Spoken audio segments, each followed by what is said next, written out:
નમસ્તે ફ્રેન્ડ્સ, આજના ઇનોવેશન 2025-26 ના વર્ષમાં હું નીતા જાદવ તમારું સૌનું સ્વાગત કરું છું. મારા ઇનોવેશન નું નામ છે અંગ્રેજીનો એક્કો. હવે તમે વિચારશો કે ભાઈ એક્કો તો કોઈ એક જ હોય, બાદશાહ બી ઘણા હોય ને રાણીની ઘણી હોય ને જોકર તો બાજી પડી નાખે, પણ એક્કાની તો વાત જ જુદી છે. હવે અંગ્રેજીનો એક્કો બનવું સહેલું કેવી રીતે છે? તમને થશે હું તો અંગ્રેજીનો એક્કો બની જાઉં, પણ બનવું કઈ રીતે? તો એના માટે સૌથી પહેલા હું તમને મારો ટૂંકમાં પરિચય આપું. મારું નામ છે નીતા જાદવ. હું ધનરાજી મુખ્ય પ્રાથમિક શાળામાં ઉપશિક્ષક તરીકે ફરજ બજાવું છું અને ધોરણ 3 થી 5 માં બધા જ વિષયો ભણાવું છું. એમાં ખાસ કરીને અંગ્રેજી વિષયમાં બાળકોને ખૂબ સમસ્યા જોવા મળી, જ્યાં આત્મવિશ્વાસનો અભાવ જોવા મળ્યો. તમે જોઈ શકો છો કે બાળકોને શીખવવાના માધ્યમનો, ડિજિટલ માધ્યમનો આપણી પાસે ભરપૂર સ્કોપ હોવા છતાં પણ બાળકો આ બાબતે ઉદાસીનતા સેવે છે. કારણ જાણવા મળતા એટલું જ જાણ્યું કે બાળકોને અંગ્રેજી ભાષા નથી સાંભળવામાં આવતી, નથી બોલવામાં આવતી, એના કારણે એમનો ભાવ ઉદાસીન રહે છે. હવે એના માટે ભાવ કેળવવા માટે સૌથી પહેલા તો પ્રયાસોમાં શું કર્યું? તો અંગ્રેજી જોડકણા, અંગ્રેજી અભિનય ગીતો, એના દ્વારા બાળકોને અંગ્રેજી સાથે જોડવાનો સંપર્ક કર્યો. ત્યારબાદ તમે જોઈ શકો છો કે અલગ અલગ જાતની બધી વર્કશીટ છે. હવે આ વર્કશીટ સીધી રીતે ઉપયોગમાં નથી લેવાની, એના માટે આપણે પાયેથી શરૂઆત કરવાની છે. કે કોઈ પણ ભાષા શીખવા માટે 4 તબક્કા હોય છે: શ્રવણ, કથન, વાંચન અને લેખન. તો સૌથી પહેલા શું છે કે બાળકોને શ્રવણનો જેટલો બને એટલો મહાવરો આપો. ત્યારબાદ બાળકને કથનનો મહાવરો આપો. એના માટે શું છે કે પહેલા તમે કોઈ પણ સેન્ટેન્સ બોલો, ત્યારબાદ એ જ સેન્ટેન્સને વિદ્યાર્થી રિસાઇટ કરે, ત્યારબાદ ઘર, પરિવાર, શાળા, મિત્રો, વર્તુળ વચ્ચે બધી જ જગ્યાએ એ જ સેન્ટેન્સને વારંવાર એ દોહરાવે છે, જેના કારણે એનું આત્મવિશ્વાસમાં વધારો થાય છે. રિસાઇટેશન વધતા ગોખણપટ્ટીનો નાબૂદ થઈ જાય છે અને ગોખેવાનું આવતું જ નહીં હોવાથી શીખેલું લાંબા સમય સુધી વગર પ્રયાસે યાદ રહે છે. હવે for example, my name is Nita Jadav, I am a teacher. તો બાળક શું બોલશે? I am Jainika Nandaniya, I am student. હવે આ 2 વાક્યને આખો ક્લાસ બોલે, ત્યારબાદ એ જ 2 વાક્યોને આગળના બધા વિદ્યાર્થીઓ, માતા પિતા, બીજા લોકો સાથે એ લોકો રિસાઇટ કરે. પછી શું કરવાનું છે? તો કે પછી 1 અક્ષરના, 2 અક્ષરના, 3 અક્ષરના, 4 અક્ષરના ક્રમશઃ મોટા સ્પેલિંગ સુધી બાળકોને લઈ જવાના છે. હવે એના માટે તમે શું કરી શકો? તો સૌથી પહેલા આડા આવડા વર્ડ્સને, જેને કહીએ ને કે રિધમ વગરના વર્ડ્સને આપણે નહીં શીખવતા, સૌથી પહેલા જે વારંવાર નજરમાં આવે છે એવા શબ્દો, જેમ કે it, is, a, an, am, us, up, on વગેરે વગેરે એવા શબ્દો કરાવ્યા પછી તમે આ મોડેલ જોઈ શકો છો. હવે આ મોડેલની અંદર વ્યાસના જે 2 અક્ષર છે એ સિમિલર આવવા જોઈએ. આ રીતે તમે જ્યારે કરો છો તો એન્ડમાં તો એક જ શબ્દ આવશે, બરાબર 2 શબ્દ આવશે. એની આગળ તમે કોઈ પણ શબ્દ, ધારો કે અહીંયા PEN છે તો PEN પેન થશે, TEN ટેન થશે, BEN બેન થશે. અલગ અલગ શબ્દો મળતા જાય છે, જેના કારણે બાળકોની વોકેબ્યુલરી ઈઝી થઈ જાય છે અને એ લોકોનો આત્મવિશ્વાસ વધે છે કે ભાઈ મને તો આટલા શબ્દો આવડે છે. હવે એ આવડી જાય ત્યારે શું કરવાનું છે?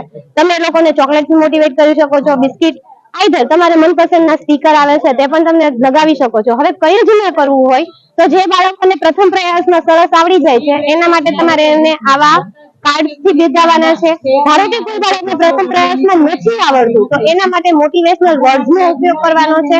હવે જ્યારે આવડી ગયું છે ત્યારે એમની વોકેબ્યુલરીને ટેસ્ટિફાઈડ કરવા માટે તમે શું કરશો? તો અહીંયા સૌથી પહેલા તમને બ્લેન્ક બરણીઓ દેખાય છે. હવે આ બ્લેન્ક બરણીઓને તમે જ્યારે મોબાઈલની ફ્લેશ લાઇટમાં જુઓ છો ત્યારે તમને અંદર એક ચિત્ર ઉભરીને દેખાય છે. એ ચિત્રમાં શું છે એને તમારે બાળકોને કહેવાનું કે એ અંગ્રેજીમાં બોલે. તો ફોર એક્ઝામ્પલ અત્યારે હું તડકામાં બતાવું તો તમને અહીંયા ખાલી બોટલની અંદર તમને એક મંકી દેખાશે, વાંદરો દેખાશે. તો બાળક એને સીધો વાંદરો બી કહી શકે છે, બંદર બી કહી શકે છે. તમારે એમને પ્રિફર કરવાનું છે કે તે મંકી બોલે. ફોર એક્ઝામ્પલ અત્યારે તમને અહીંયા બતકનું ચિત્ર દેખાય છે તો બાળક બતક બોલી શકે છે, બતક બોલી શકે છે અને તમારે એને કહેવાનું કે એને ડક કહેવાય. આ રીતે બોલે. પછી તમે એને ગેમની સાથે કઈ રીતે શીખવાડી શકો? તો ફિશિંગ ગેમ. આને તમે મૂલ્યાંકનમાં પણ યુઝ કરી શકો. જેટલા શબ્દ શીખવાડ્યા એની ચિટ્સ બનાવી લ્યો, રંગીન ચિટ્સ બનાવો તો બાળકોને વધારે આકર્ષે. અને આ રીતે માછલીને એ લોકો જ્યારે માછલી પકડતા હોય એ રીતે શબ્દ પકડે છે અને શબ્દને બોચાર અને અર્થ સાથે બોલી બતાવે છે, ત્યારે તમને ખબર પડે છે. હવે પછી શું કરવાનું છે કે ભાઈ વાક્યનો ક્રમ જાળવવો ખૂબ જરૂરી છે.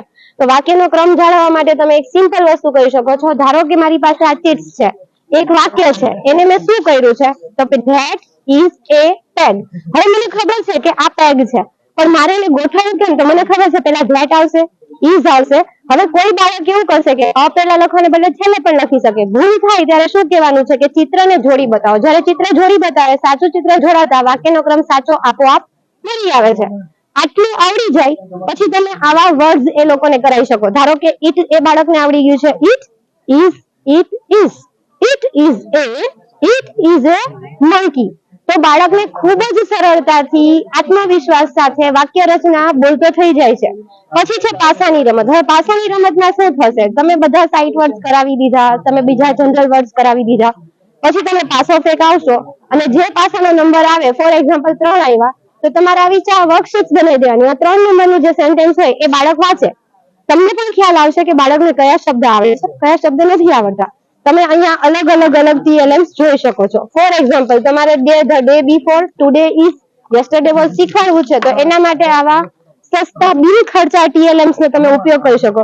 ધારો કે ગઈકાલે બુધવાર હતો, તો તમારે વેનસડે લેવાનું છે અને યસ્ટરડે વોઝ વેનસડે, તો હું અહીંયા લગાવીશ. ટુડે ઇઝ થર્સડે, તો હું આમાંથી થર્સડે શોધીશ અને આજે અહીંયા ટુડે ઇઝ માં લગાવીશ. ટુમોરો વિલ બી, તો ત્યાં ફ્રાઈડે આવશે. તો બાળકને પોતાની રીતે જ ખબર પડે છે કે ગઈકાલે શું હતું, આજે શું છે ને આવતીકાલે કયો વાર આવશે. ગુજરાતીમાં તો બહુ સારી રીતે જાણે છે, અંગ્રેજીમાં સરળતાથી શીખવી શકાય છે. પ્લસમાં તમે બધી વર્કશીટ્સ તમે જોઈ શકો છો. વર્કશીટ્સ નો ફાયદો શું છે? બિન ખર્ચાળ છે. ધારો કે આ જ વસ્તુને તમે હાથે જાતે બનાવો છો તો રંગ, મહેનત અને બધું કરતા ખૂબ જ ખર્ચાળ સાબિત થાય છે, કલાકોનો સમય વેડફાઈ જાય છે. એને બદલે ડિજિટલ ટેકનોલોજીનો ઉપયોગ કરશો તો ખૂબ જ ટૂંક સમયમાં તમે બહુ સારું ઇફેક્ટિવ અસરકારક રિઝલ્ટ મેળવી શકો છો. પ્લસમાં બાળકોનું ધ્યાન આકર્ષવા માટે આવા સસ્તા ઇન્સ્ટ્રુમેન્ટ, મ્યુઝિક ઇન્સ્ટ્રુમેન્ટલનો તમે ઉપયોગ કરી શકો છો.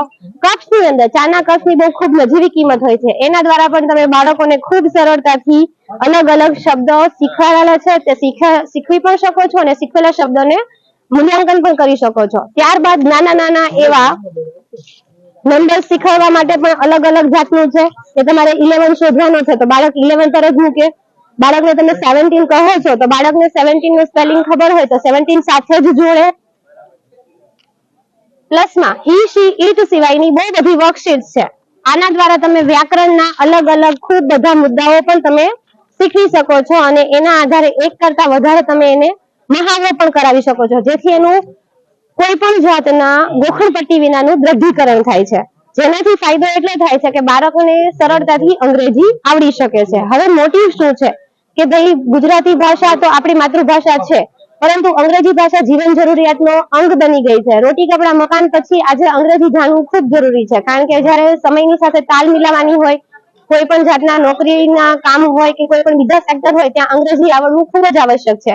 ત્યારે જ્યારે બાળકની અંદર કોન્ફિડન્સ આવશે ત્યારે આ ભાષા ઓટોમેટિક જીવનનો એક ભાગ બની જાય છે અને બાળક અંગ્રેજીનો એકો છે એવું પોતે સાબિત કરે છે. એના માટેના વિડીયો પ્રૂફ્સ મેં મારી સતરંગી યુટ્યુબ સંસ્કાર વાટિકા ચેનલ પર પણ છે. મારી QR કોડ તમે જોઈ શકો છો, એના ઉપર પણ મેં અગાઉના ઇનોવેશન્સ અને એની સિદ્ધિઓ, અત્યારે હાલમાં ચાલી રહેલા કામની બધી તમામ વિગતો તમે એમાંથી તમે મેળવી શકો છો. મોરઓવર આપ સૌને આ મારું ઇનોવેશન ખૂબ જ ઉપયોગી નીવડે. વર્ગખંડમાં, પરિવારની અંદર, તમારા ઘરમાં ભણતા નાના બાળકો, આસપાસના બાળકોને આમાંથી કોઈ પણ ટેકનિક જો યુઝફુલ થાય તો એ મારા માટે એક મોટી સિદ્ધિ સમાન જ છે. આપ સૌ ખૂબ જ અંગ્રેજીમાં આગળ વધો, આપના બાળકો પણ આગળ વધે એ માટે સૌને ખૂબ શુભેચ્છાઓ. Thank you. જય ભારત.